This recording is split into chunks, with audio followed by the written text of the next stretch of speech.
নারী টি-20 বিশ্বকাপে আজ শক্তিশালী ইংল্যান্ডের বিপক্ষে মাঠে নামবে বাংলাদেশ। উদ্বোধনী ম্যাচে স্কটল্যান্ডকে হারিয়ে আত্মবিশ্বাসের তুঙ্গে টাইগ্রেসরা।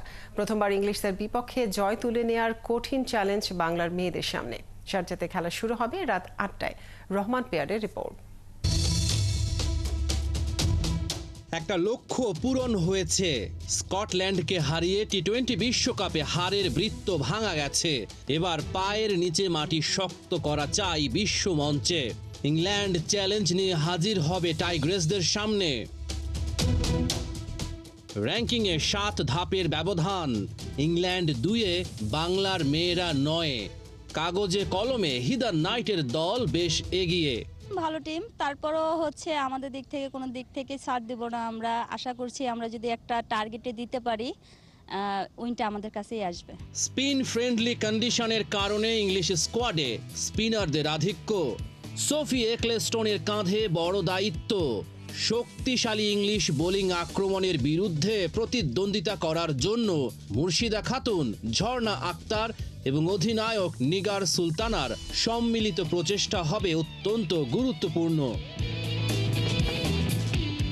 স্কটল্যান্ডের বিপক্ষে ভালো শুরু করেছিলেন সুবহানা মুস্তারি এবং সাথী রানী, কিন্তু তাদের ইনিংসে পরবর্তী গিয়ার খুঁজে পাননি।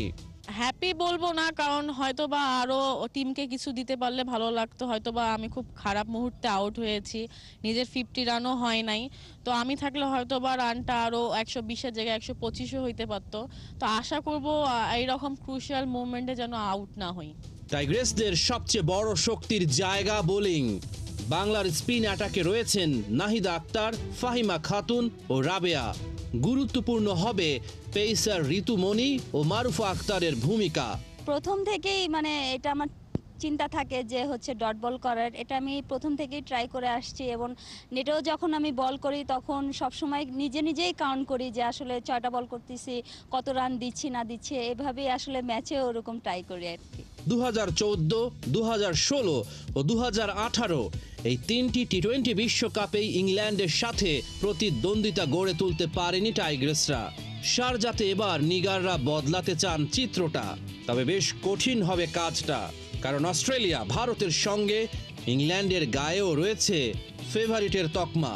বিশ্বকাপে আসলে প্রত্যেকটা দল বলা যাচ্ছে না কে জিতবে কে হারবে, যে ভালো খেলবে সেই জিতবে। রহমান পেয়ার, 71।